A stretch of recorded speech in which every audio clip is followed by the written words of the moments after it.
जय श्री राधे राधे। जय श्री सीताराम। एक बहुत प्यारा सा हमारे जो गीता प्रेस के जो संस्थापक श्री भाई जी हनुमान प्रसाद पोद्दार जी महाराज, उनका एक भाव है कि भगवान का स्मरण किस प्रकार किया जाए। तो मैं भी इस भाव को दोहराने का प्रयास करता हूँ, सुनिएगा। भगवान का स्मरण, भगवान का स्मरण ही जीवन का परम धन, परम लाभ और परम सौभाग्य है। यही परम सुख और परम बुद्धिमता है। भगवान की विस्मृति ही सबसे बड़ा अपराध है। कैसे कि श्री हनुमान जी महाराज क्या कहते हैं, सुनिएगा कि कहाँ हनुमंत विपत्ति प्रभु सोई, कहाँ हनुमंत विपत्ति प्रभु सोई, जब तब सुमिरन भजन न होई। मतलब जब भगवान का विस्मरण होता है हमें, तो समझ लीजिए हमारी जो हम विपत्तियों में कब घिर जाएं, मतलब पता भी नहीं चलता। मतलब विपत्तियां आपको पूर्ण रूप से चारों तरफ से घेर लेती हैं। और भगवान की मनमानी लीला की कल्पना करके निरंतर उसका चिंतन करना चाहिए। भगवान सत्य हैं, सर्वत्र हैं।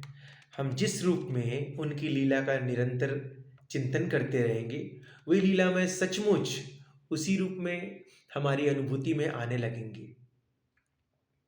तुम बार बार उनकी मंगलमय लीला का चिंतन किया करो।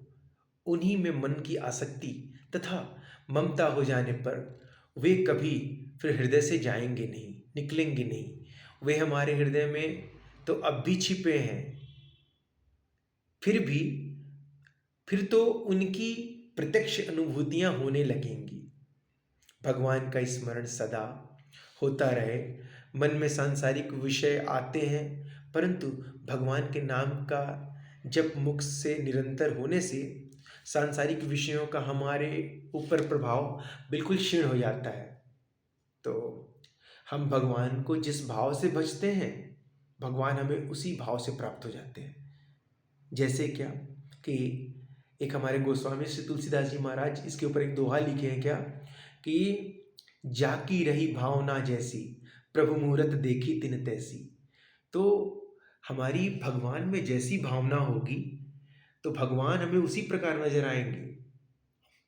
क्योंकि जब भगवान हमारे श्री राम जी महाराज जब धनुष यज्ञ में पहुंचे, तो वहां पे जितने भी राजा थे, कितने राजाओं को तो हमारे प्रभु उनके राजा के रूप में दिखाई दे रहे थे। और वहाँ जितने राक्षस गण के जो राजा बैठे थे, उनको हमारे प्रभु काल यानी मृत्यु के रूप में दिखाई दे रहे थे। और कितने राजा भगवान से सच्चा प्रेम करते थे, उनमें ममता थी, आसक्ति थी। तो वात्सल्य के कारण हमारे भगवान उनको अपने पुत्र के रूप में, उनके मित्र के रूप में, उनके भाई के रूप में, उनके सखा के रूप में इस प्रकार दिखाई दे रहे थे। तो यही है दोस्तों कि भगवान में हमारी जैसी भावना होगी, हमको वो उसी प्रकार नजर आएंगे। और आप सभी को श्री राधे राधे, जय श्री सीताराम। भगवान से निकटता बनाइए। मनुष्य जीवन बड़ा दुर्लभ है और बहुत मुश्किल से मिला है, तो इस जन्म में प्रभु से एक रिश्ता अवश्य बना लीजिए। और यही रिश्ता काम आने वाला है। अदरवाइज यहाँ का रिश्ता तो बस क्षणिक है। और उनका रिश्ता, उनको किसी भी रूप में आप रख लीजिए ना, भाई के रूप में, सखा के रूप में, पिता के रूप में, मित्र के रूप में, वो आपको उस रिश्ते को निभाते हुए नजर आएंगे, पर हाँ, सच्चाई से। जय श्री राधे राधे, जय श्री सीताराम।